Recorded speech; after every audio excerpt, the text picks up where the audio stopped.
एक था रौनक, जैसा नाम वैसा रूप। अक्ल में भी उसका मुकाबला कोई नहीं कर सकता था। एक दिन उसने घर के बाहर बड़े बड़े अक्षरों में लिखा, यहां अक्ल बिकती है। उसका घर बीच बाजार में था। हर आने जाने वाला वहां से जरूर गुजरता था। हर कोई बोर्ड देखता, हंसना और आगे बढ़ जाता। रौनक को विश्वास था कि उसकी दुकान एक दिन जरूर चलेगी। एक दिन एक अमीर महाजन का बेटा वहां से गुजरा। दुकान देखकर उससे रहा नहीं गया।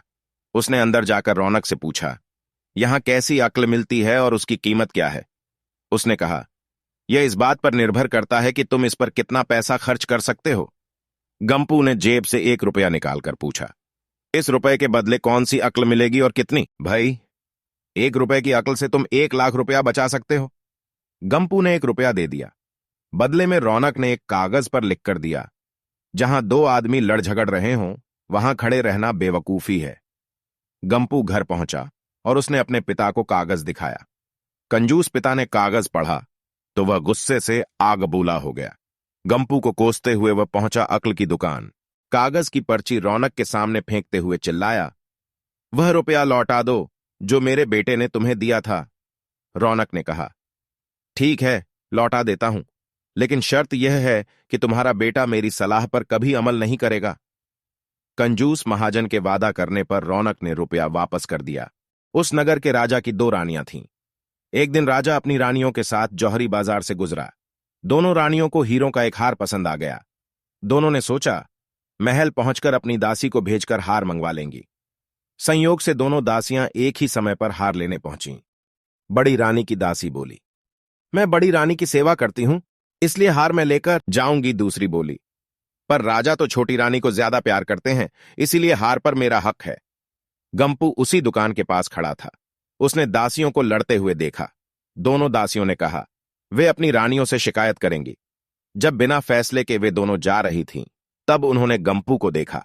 वे बोलीं, यहां जो कुछ हुआ तुम उसके गवाह रहना। दासियों ने रानी से और रानियों ने राजा से शिकायत की। राजा ने दासियों की खबर ली। दासियों ने कहा, गंपू से पूछ लो, वह वहीं पर मौजूद था। राजा ने कहा, बुलाओ गंपू को गवाही के लिए, कल ही झगड़े का निपटारा होगा। इधर गंपू हैरान, पिता परेशान। आखिर दोनों पहुंचे अक्ल की दुकान। माफी मांगी और मदद भी। रौनक ने कहा, मदद तो मैं कर दूं, पर अब जो मैं अक्ल दूंगा उसकी कीमत है 5,000 रुपए। मरता क्या ना करता, कंजूस पिता के कुड़ते हुए दिए 5,000। रौनक ने अक्ल दी कि गवाही के समय गंपू पागलपन का नाटक करें और दासियों के विरुद्ध कुछ न कहे। अगले दिन गंपू पहुंचा दरबार में।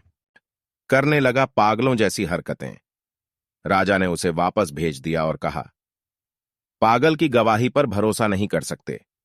गवाही के अभाव में राजा ने आदेश दिया, दोनों रानी अपनी दासियों को सजा दें, क्योंकि यह पता लगाना बहुत ही मुश्किल है कि झगड़ा किसने शुरू किया। बड़ी रानी तो बड़ी खुश हुई।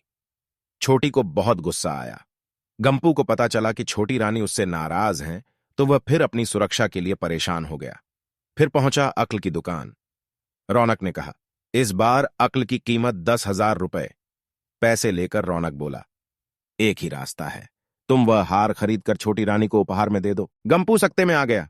बोला, अरे ऐसा कैसे हो सकता है, उसकी कीमत तो 1 लाख रुपए है। रौनक बोला, कहां था ना उस दिन जब तुम पहली बार आए थे कि 1 रुपए की अक्ल से तुम 1 लाख रुपए बचा सकते हो। इधर गंपू को हार खरीद कर भेंट करना पड़ा, उधर अक्ल की दुकान चल निकली।